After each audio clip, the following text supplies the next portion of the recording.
He sat in the conference room with steady hands and a hopeful heart, believing this would finally be the day his hard work paid off. For years, he had carried teams through impossible deadlines, solved problems no one else could, and earned quiet respect from everyone around him.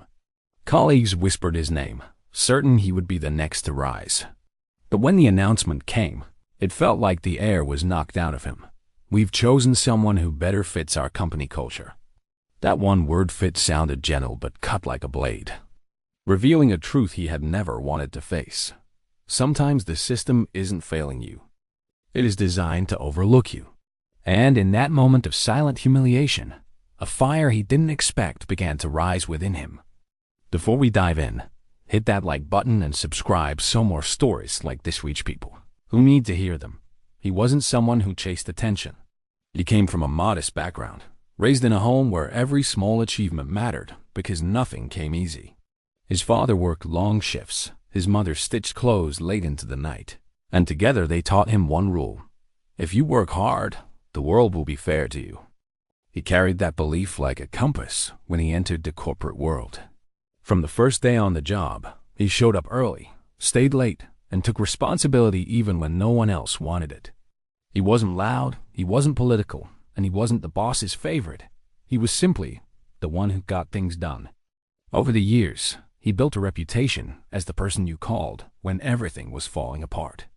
When a major project failed under someone else's leadership, he stepped in and turned it around. When new employees struggled, he trained them without expecting credit. Slowly, he became the quiet backbone of the company. And while he never asked for recognition, he believed deep down that when the time came, the company would reward merit.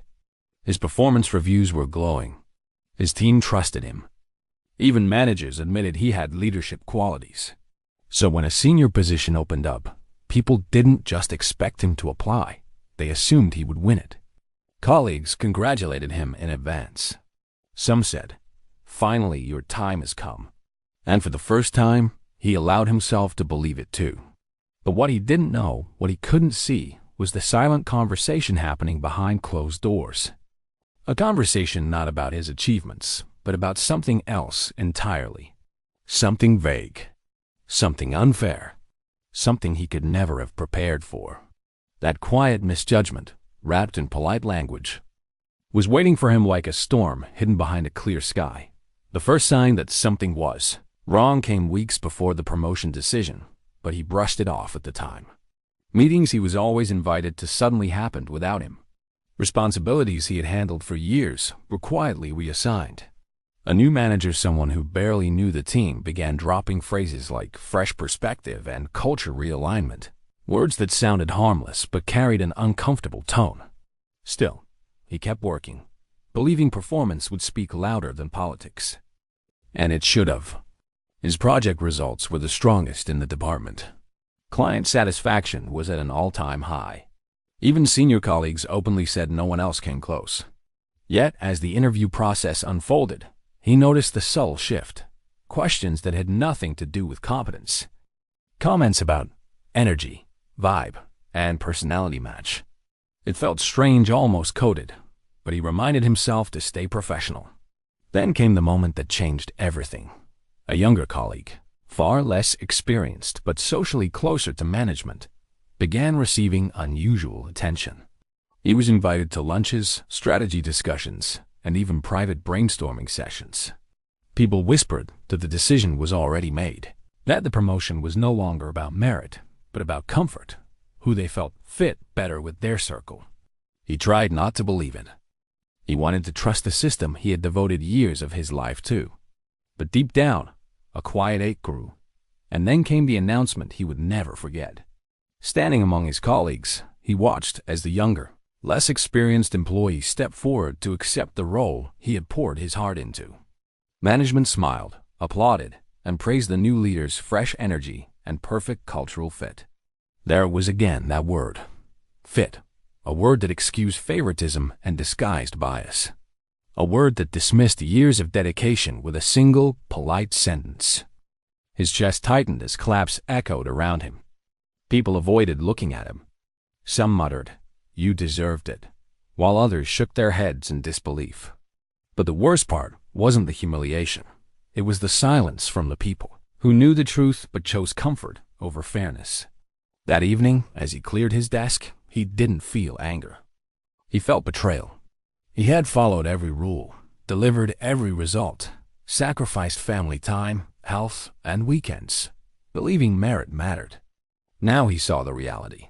Merit was optional. Politics was not. Sitting alone in his car, he realized something crucial. If he stayed, he would spend years fighting a system built to overlook people like him, people who worked hard but didn't fit into someone's inner circle. That night, with a quiet resolve, he made a decision that would change everything. If a place couldn't see his value, he would build one that could. One where overlooked people would finally get the chances they deserved. The rising injustice had pushed him to a breaking point, but it had also opened a door he never thought he'd walk through. The next morning, he walked into the office with a calmness no one expected. His steps were steady, his face unreadable, but inside him something had shifted permanently. He went straight to his desk, gathered a few personal items, and placed his company ID card on top of the stack of files he had spent years building. Then he requested a brief meeting with the manager who had overlooked him.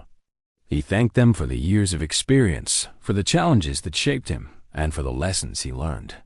Then he said the words that cracked through the room. "I finally understand that this place was never meant for people like me. People who work hard but don't fit into your circle." He calmly explained that he wasn't quitting because of the promotion. He was leaving because he refused to remain in a system that rewarded comfort over competence. Then he revealed something no one expected. He had already started planning his own company, a workplace where merit would be the foundation, not an afterthought. A company where people overlooked for vague reasons like fit would finally have a place to grow. As he stood up, he felt no bitterness, only freedom. He collected his belongings, walked past the glass offices that once intimidated him, and pushed open the front door with a confidence he had never felt before. In that moment, stepping out of the building wasn't just resignation, it was rebirth. He left behind a system that never valued him and stepped into a future he would build with his own hands. And for the first time in a long time, he felt the weight lift off his shoulders. He wasn't just leaving a job. He was starting a movement. In the months that followed, he poured everything he had into building his new company. It started in a small rented workspace with second-hand furniture. But what it stood for was far bigger than any office. A place where merit mattered. Where people judged as not the right fit finally had room to prove their worth. He hired talented individuals who had faced the same quiet, invisible rejection he once felt. Women denied leadership roles. Older workers pushed aside for being outdated, and young professionals ignored because they didn't blend into office politics. Together, they built something powerful. His company grew faster than he imagined, not because he chased profit, but because he created a culture rooted in fairness. And ironically, clients preferred working with a team fueled by passion instead of privilege. His story became a reminder for anyone who has ever been underestimated. Sometimes the door that closes isn't a loss. It's the world pushing you toward a door you were meant to build yourself. If you've experienced or witnessed injustice, share your story in the comments. I might even make a video about it to raise awareness and justice. And don't forget to like, subscribe, and share this video so together we can spread the message further.